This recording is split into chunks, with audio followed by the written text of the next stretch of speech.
This side of the pattern paper will be the center for a front skirt pattern. So I will write center front. On the top side, I will square to mark our guideline. The waistline measurement for a medium figure is 28 inches or 71 centimeters. We fold this twice to get 1/4 of the waist measurement. We lay the tip of the tape measure on the guideline on the center front until 1/4 of the waist measurement. We mark this. Now, in order to know if we have to add a waistline easing, we have to refer to the front bodice pattern. As you can see, we added a 1/4 of an inch or 0.6 centimeter waistline easing. So we will also add 1/4 of an inch or 0.6 of a centimeter waistline easing on the skirt. We mark this. Then we will add a 1 inch or 2.6 centimeter dart allowance. We do this because later on we will add a dart allowance on this side. And when we close this, we will need some kind of easing here. The waist measurement for a medium figure is 28 inches or 71 centimeters. We fold the tape measure 3 times to get 1/8 of this measurement. We lay the tip of the tape measure on the center front on the guideline until 1/8 of the waist measurement. We mark this. This will serve as the center of our waist dart. We will square this downwards. Now, we will go out 1/2 of an inch or 1.3 centimeters and we mark this. We also go out 1/2 of an inch or 1.3 centimeters and we mark this on the other side of our center, on the other side of our center dart. For the front skirt, the length of our center dart is 5.5 inches or 14 centimeters. We mark this. Then, we will connect all the points with straight lines.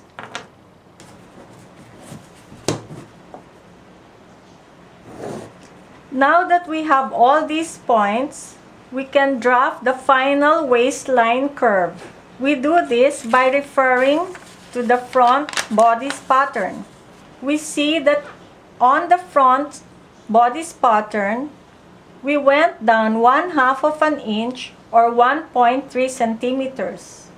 So, we will also go down 1/2 of an inch or 1.3 centimeters for the front skirt pattern. We always follow the waistline adjustment that we did on the front bodice pattern to get the final waistline curve for the front skirt pattern. Now, we use this side of our curve ruler to connect these 2 points. For the medium figure, the lower hip level is 7 inches or 18 centimeters. We lay the tip of the tape measure on the guideline until 7 inches or 18 centimeters. We square this outwards. For the medium figure, the lower hip measurement is 38 inches or 96.5 centimeters.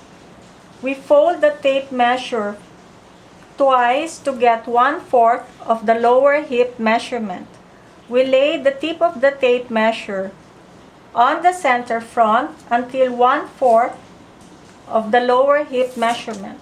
We mark this. To get the upper hip level, we lay the tip of the tape measure on the guideline and we fold it until the lower hip level. We get the center and mark this. This now will be the upper hip level. We square this outwards. For the medium figure, the upper hip measurement is 34 inches or 86.5 centimeters.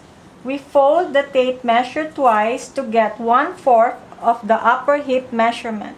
We lay the tip of the tape measure from the center front until 1/4 of the upper hip measurement. We mark this. We now have the waistline point and the lower hip point, so we can connect this to form our upper side seam. We use this side of our curve ruler. Also, we might as well cross this out, as this now is the final waistline curve. We can mark this upper hip and this lower hip. For the medium figure, the short skirt length is 23 inches or 58.5 centimeters. We lay the tip of the tape measure from the guideline until the length of the skirt, which is 23 inches or 58.5 centimeters. We mark this. Then we square this outwards.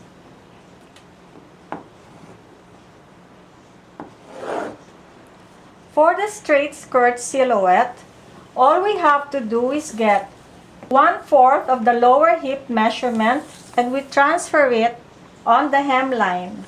We mark this. Now that we have these 2 points, we can actually connect these 2 points to form our lower side seam. For the front skirt with a straight skirt silhouette, we have to make an adjustment on the hemline. We will follow the adjustment we did on the waistline. As you can see, we went down 1/2 of an inch or 1.3 centimeters. So we also go down 1/2 of an inch or 1.3 centimeters on the center front of our front skirt. Then, using this side of our curve ruler, we will connect these 2 points. We have now completed the front pattern of a skirt with a straight silhouette. Now, if we want an A-line silhouette, all we have to do is from this mark, we go out 1.5 inches or 3.8 centimeters. Or if we want a wider hemline, we go out 2 inches or 5 centimeters. We mark this also. Now, since we are drafting a skirt for a medium size, I will be using the 2 inches or 5 centimeter adjustment. So I will cross this out. Now, I can make the connection for an A-line silhouette of the lower side seam. To do this, I can connect even above the area of our lower hip, as what we need is a smooth, straight line. We cannot have a skirt that's going this way. This part should always be smooth. Or when we start sewing, this area will pucker. For the A-line silhouette, we need to also make a connection from this adjustment to the A-line width of the skirt. So we again use this part of our curve ruler.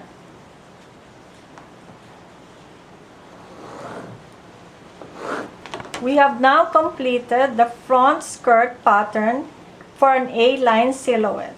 Before cutting, we should check if all our measurements are correct. Now, I will be cutting the final pattern of our front skirt for an A-line silhouette.